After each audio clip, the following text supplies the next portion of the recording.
Okay, so these slides cover an introduction to deep learning and neural networks. So the problems motivating deep learning firstly include the fact that we want to be able to model complex functions. Really useful input-output relationships are kind of too complex to guess what model might fit them well. So our inputs are going to look less like this and something much more like this, with a crazy kind of input-output relationship. And here, basically, the challenge is to formulate a model which is going to be able to represent this input-output mapping. So we could guess maybe a sine wave will be able to model this. Maybe it's got some sine components. Maybe some high-order polynomial might be able to model this data well. Or maybe it's got some Gaussian components. But really, assuming any particular function as a model makes it biased, because as soon as we say it's a sine wave, our model represents sine waves, and really that might just be some interpretation that we have that the data takes that form. In reality, it might not. It might be something much more complex, and too complex for us to see. So how can we hope to guess a function that will learn a sufficient model when we need our model to be able to fit any shape? And that's one problem motivating deep learning. Another is what's called the curse of dimensionality. So as a number of dimensions, that is input features of a problem increase, there become exponentially many more states that the example can take. And with each possible state, we need more examples to cover all of that space, so we can form a good input-output mapping between those points. So in this diagram, I've shown that if we have this this one-dimensional input, so with one feature, where an input can take any one of these 5 different values, then when we have 5 examples in each of these different positions, we know what happens at each of those points. So we know where each of those inputs goes to an output, because we're assuming we've got a label for them as well. Now if we take a 2D input, so a 2D vector here with 2 elements, each of which can take 5 different values, now the possible state space of that input has 5 squared states, so 25 different states, which means that if we want to know how to map any input that can be somewhere in this space to an output, then we need to have 25 distinct examples covering the whole space. But we don't need to have actually 25. We can just try and get as many as possible so that we have a good representation of what happens in general around that space. We can extend that again to 3 dimensions, and you can see that similarly, with 3 features there, we need, again, raising to the power of the features here, so exponentially many more states. And now we're only in 3 dimensions here, right? But our inputs, they could be images or something like that. If it's a 1080 image, that's going to be over 1 million pixels, and each of those pixels is a feature. And they can take continuous values, not just one of 5 values as well. And so the state space is going to be absolutely huge. So what we're trying to do is get a good sample of what happens all over this space, and then be able to try and form some transformation that takes every point in that space to an output which we've seen it maps to, which is the label. And one property we want our model to be able to do is to be able to abstract from the data. So what that means, as an example, us humans don't pay attention to every individual raw input. So we build high-level features from low-level features. So we don't see every photon that hits our retina. We abstract from that by forming features of this low-level features, by making more complex features from those low-level features. So instead of seeing every photon, you abstract from that and see, you might say, I see a car. We abstract from the frequency and the amplitude of sound over time to something that we hear. And we abstract from location and pressures at each point of the skin, the low-level information, to some higher-level concept. And this helps to alleviate the problem of dimensionality, because we're representing those low-dimensional features with a higher dimensional concept, which has less possible states.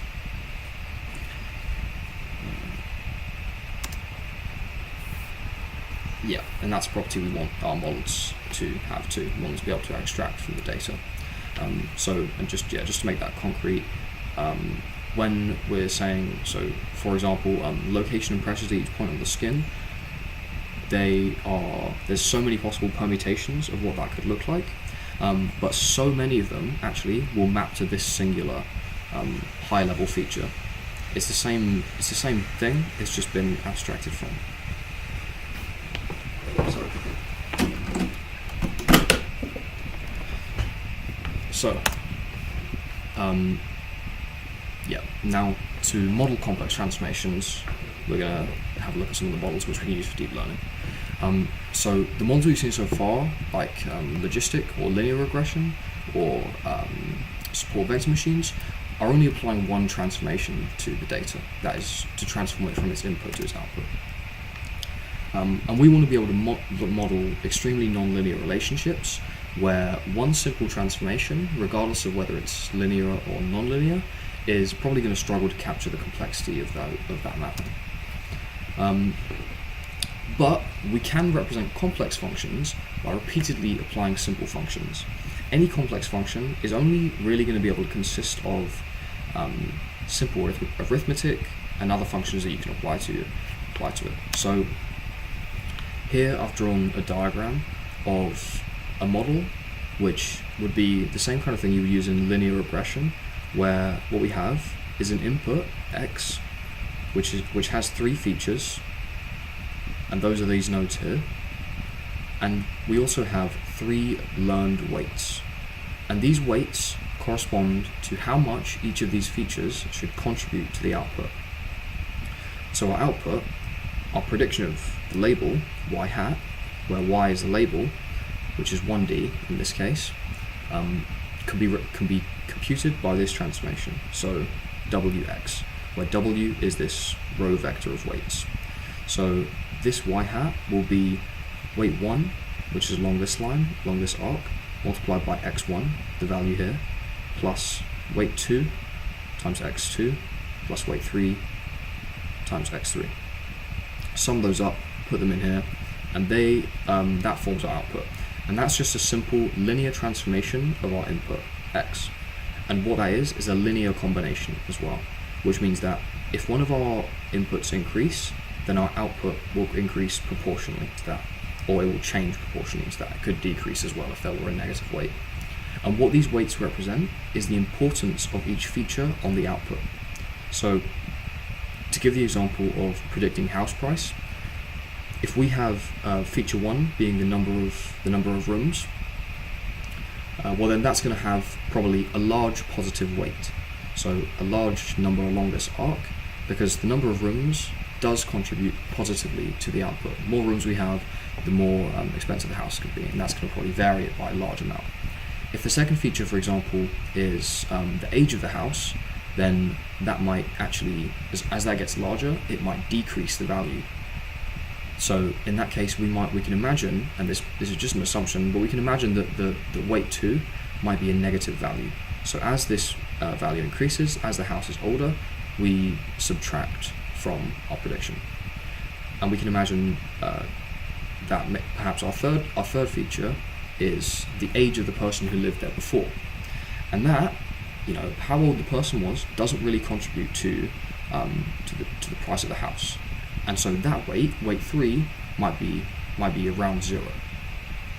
So yeah, these weights represent basically the importance of the influence of each feature on the output for a linear model. And what we're doing here is we're using these three inputs to build a feature. And this feature, in this case, is our actual prediction. That's what we want to get. But we can compound these simple transformations to make much more complex transformations. And so here, we're doing the same thing from every layer to a node in the next layer.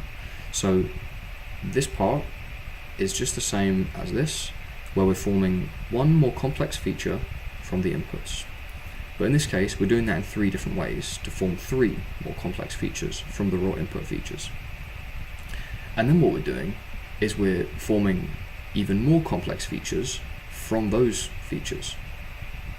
And then using those final features here in this last layer, we're making a linear combination of them, again, with another weight matrix, adding up together their influences, and then that becomes our output.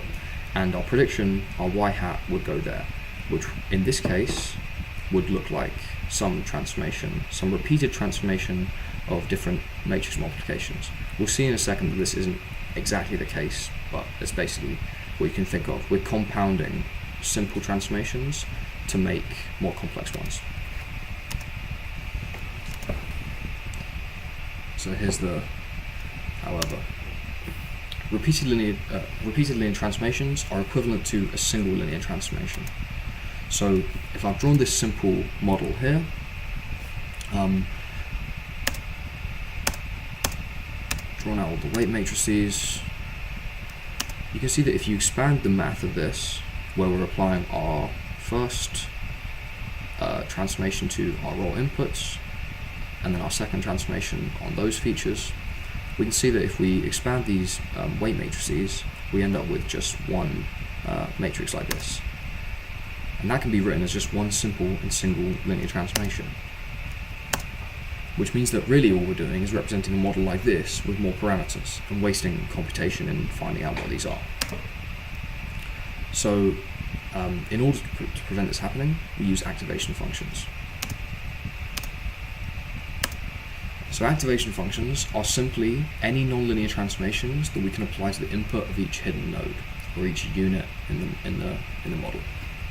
So here, note that comparatively to the previous slide,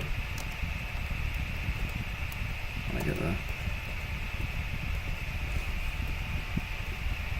here we had the z-scores, which are literally just the weighted combinations of the inputs leading to that node.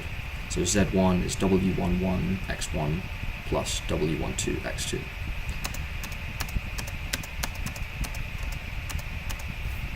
And now in this case, we've got these A's inside these nodes, which are the activations of those Z scores. So A equals G of Z, where G is our activation function, which is some nonlinear function. And you'll notice now that drawing the same network, but having this activation function in the middle applied to each of the hidden nodes means that we can't multiply these matrices together, these W2 and W1. And now this G is blocking this transformation from being reduced to a simple single linear transformation. And now we've modeled a nonlinear function with simply two linear transformations and one nonlinear transformation. So, what functions do we use as activation functions? Here on the left, you see the sigmoid. This is a useful function, particularly for outputs, because it takes in values from of any real value and maps it all to in the range of 0 to 1. So if we want to predict a probability, this is what we'll activate that output with, or that hidden node with. And these used to be really popular as activation functions all throughout any model, applied to any hidden node, but not so much nowadays. Another example, tanh, used for some more complex applications, but basically the same thing. And yeah, just to stress, an activation function is any nonlinear transformation, just to add that in between the linear transformations so that we can't reduce it to a simple linear model. And then most importantly, the ReLU. And this is really what's being used all over the place nowadays. And what's nice about it is it's so close to being linear. So it just consists of two linear parts, a piecewise function, which returns you what you gave it, if that's greater than 0, and nothing if that's less than 0. Intuitively, why this is good is because when it's applied to some node in the model, you can think of it like a switch.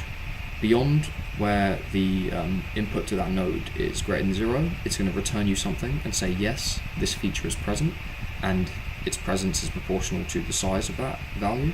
And below that, it's going to say, no, this feature isn't present. But more importantly, and more mathematically, what we're going to do is we're going to, to make these models learn, we're going to follow the rate of change of some error function with respect to our weights. And so that function is going to include this somewhere. So we're going to find the gradient of this thing, is what we want, basically. And what's nice about ReLU is that the gradient is both very easy to compute. So you literally write an if statement. So if z less than 0, return gradient 0. If z greater than 0, then return gradient 1.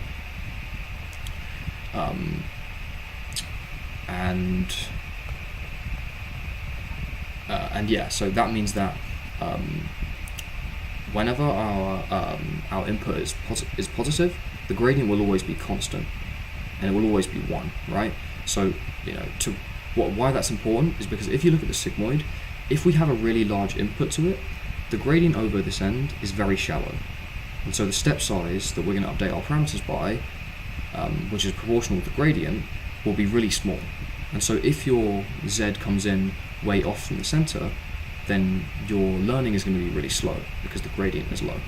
With ReLU, it's always constant. So learning will always occur as long as the z was greater than 0 for that input. Yeah, and activations that perform comparably to the best ones we know are so common as to be uninteresting.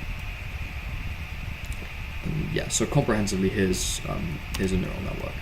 So we have this input layer, x, which consists, that takes x, which consists of a vector from x1 to xn. Here I said n is 2, so we've got 2 nodes there. And then we have this first weight matrix, which takes our inputs to our first hidden layer, it's called. Any intermediate layers between the input and the output are hidden layers. And what we're trying to do overall is take this input to this output. And this neural network resembles this function. So we'll see that in a sec. If we, so this first weight matrix, you can note here that the dimensions of the weights are out by in. So this is 4 by 2 because it takes two inputs and transforms it to 4. So for example, what each of these numbers in this weight matrix represent is, so weight 32, for example, represents the weight of feature 2 going to node 3 in the next hidden layer. Weight 21 represents the weight of feature 1 going to node 2. So that is this arc here. Weight 42 is this arc here. And similarly,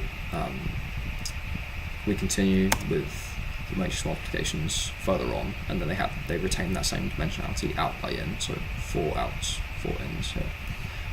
But between those two layers, what we're doing is we're applying our activation function, ReLU, which I've drawn here.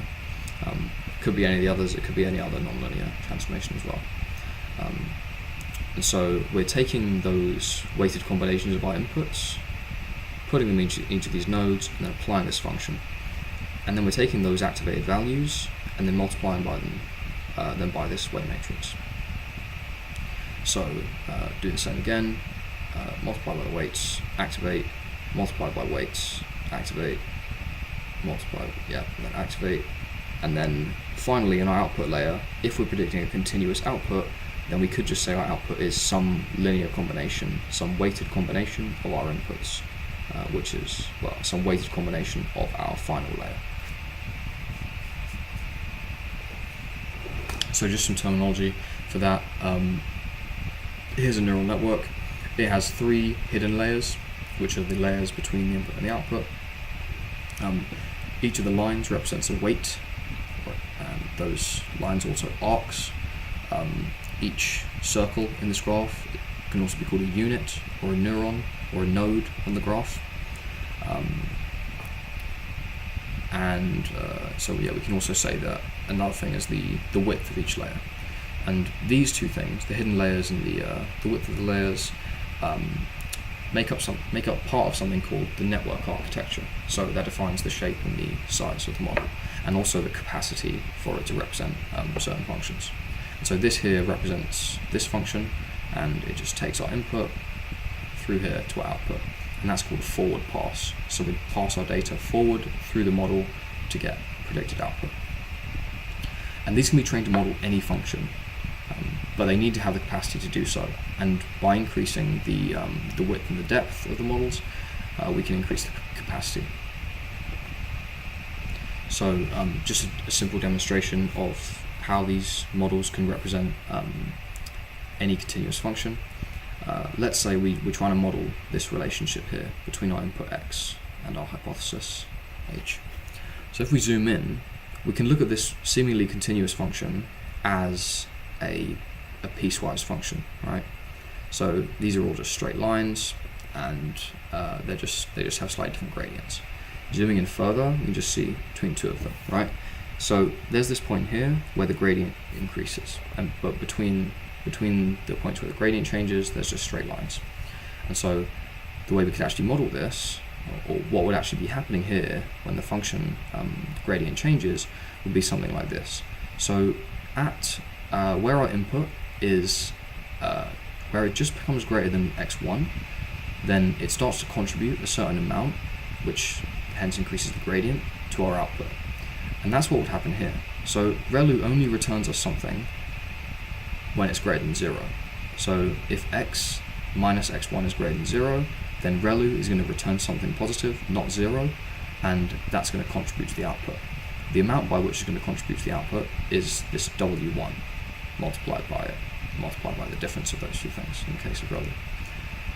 And then, but at this point between x1 and x2, this x minus x2 is still less than 0. So ReLU is returning us nothing. So this part of the this term in the model is not there.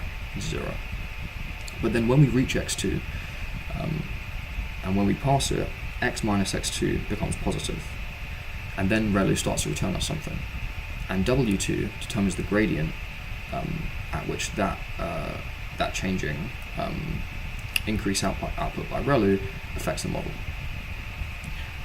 So yeah, and then that extends along all these points where each ReLU adds a linear contribution to the model, and so the contribution not added over the whole domain, and hence the model becomes just piecewise linear. And so with those small incremental steps, where each of these would be the value from a hidden node, we can contribute more and more gradient changes to the model. With continuous activation functions, this would look nice and smooth as well. But with an increasing number of hidden units, which are just represented by these ReLUs here, then the model can become increasingly continuous.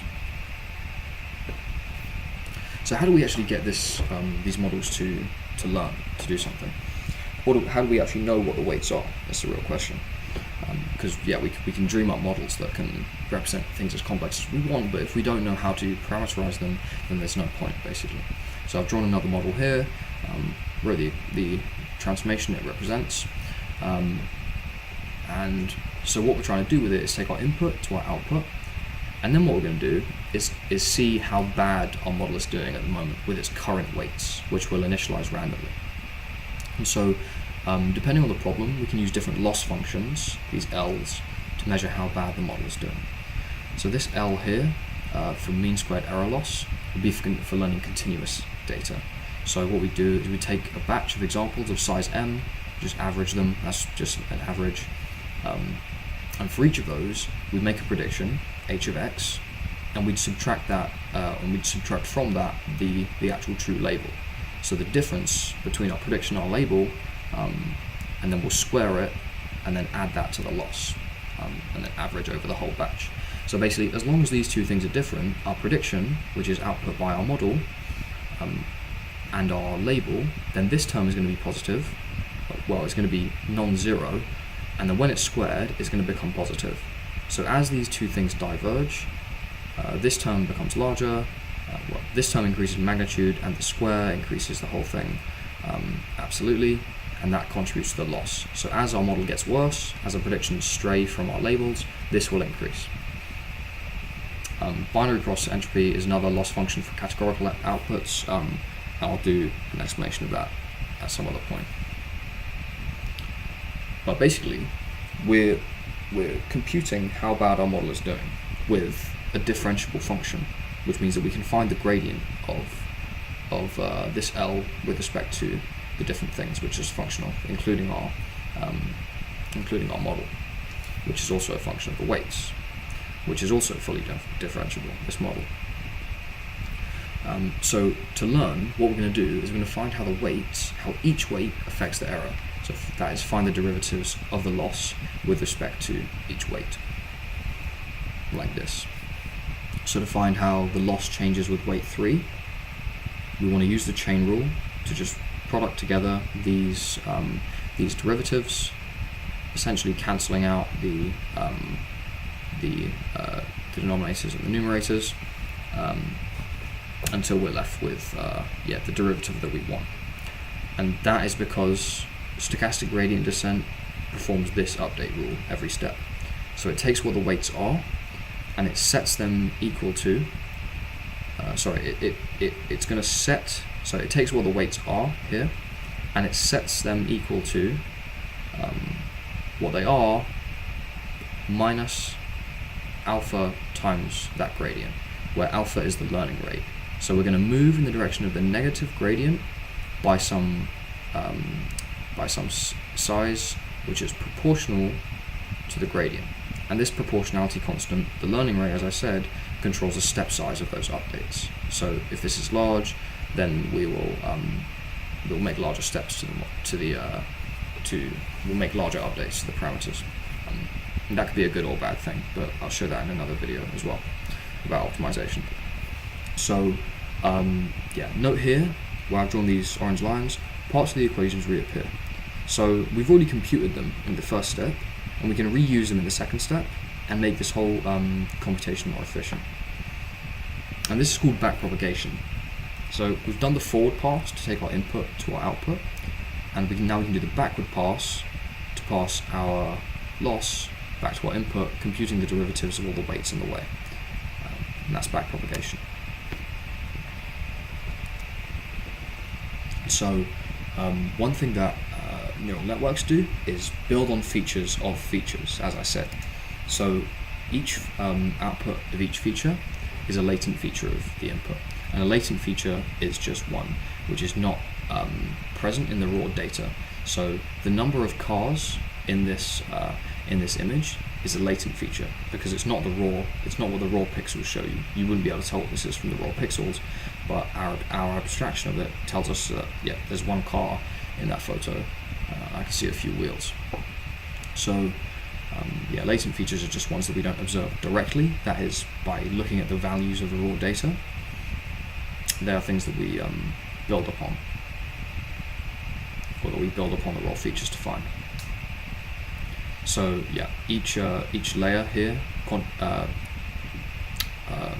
outputs basically an activation map of how present certain features are, and then using those low-level features we can build up to perform more complex features, and then using those more complex features we can build to form high-level features and actually represent something meaningful, like is there a car there or not. And this is called a hierarchical representation. So we're building on features of features. Okay. So gradient-based optimizers like stochastic gradient descent update models, as I said, by moving their weights in a direction that reduces the loss. So intuitively, a model is going to perform better if it can identify meaningful features. And so as the model improves, it does so by learning weights that activate units in the network when meaningful features are present in the input. Which means that, so activating units, that means some node in the middle of the graph, somewhere in the graph, is going to output a higher value when meaningful features that contribute to that feature which that node represents are present in the input. And so and when this happens, it's called automatic feature extraction, because we're just updating the weights by the gradient, but really what that equates to is finding meaningful features. So once we randomly initialize our weights, here I've just drawn some representation of dark weights for dark squares for large weights and light squares for low weights. After we randomly initialize it, we're going to update these in a direction which leads to us getting a lower error. And so iteratively, with these weight updates, they become to represent something meaningful. And so when an input where, perhaps this is a learnt weight, which says when an input where you have, where the first feature, the third feature, and the fifth feature matter a lot, they will be multiplied by these large weights and contribute to some feature. And so with a more visual example, you can imagine some filter which we're going to pass over an image, and that after being randomized initially, we'll update it iteratively until we find a relevant feature map like that, in this case where it's looking to recognize cars. So finally, just to mention like the point of using computational frameworks like PyTorch, TensorFlow, etc. I'll talk about computational graphs. So this is a computational graph of a logistic or linear regression problem. So what's happening here is we're taking our inputs, we're weighting each of them, matrix multiply to get a z-score, then we're activating this z-score with an activation function to get the activation, the activation, and then we're looking at that, which is our prediction, in this case, our y-hat, and then we're computing the mean squared error between our prediction and our label to calculate the loss. So those two things come into here. And what we want to find is the rate of change of the loss, the error, with respect to our weights. So we want to perform this calculation here, where I've crossed out the cancelling parts of the fractions, and yeah, so we need to find each of these individual values, right? So yeah, graphs, these computational graphs show the relationships between variables that appear in the model and make it easy to compute derivatives, which we need for gradient-based learning. So we can obtain the derivatives of any variable with respect to another using the chain rule, as I've done there. And each of these derivatives is simply a function of its inputs and what operation it is. So here's a sigmoid activation function I've written out, and then I've wrote the derivative of that here as well. So yeah, sorry, these x's should all be z's, so we're going z to a. So this is part of the graph from here to here, and then in the forward pass, and then this is what we want to do in the backward pass, right? Which again is just a function similar to this one of what should be z, what I've said is x. So this is just function of z. And so to do the backward pass, we want to compute this value, which is just some number, and so we would need to write a program, a function to do this. So we could program functions for every different part of our model, every different operation that could occur, but they are just functions. And so what frameworks allow us to do is just use the functions, which we know are right. They're written by specialists in optimization, to just drop them into our models and use them quickly and efficiently on the backward pass. So we don't have to write these, we don't have to check that they're correct.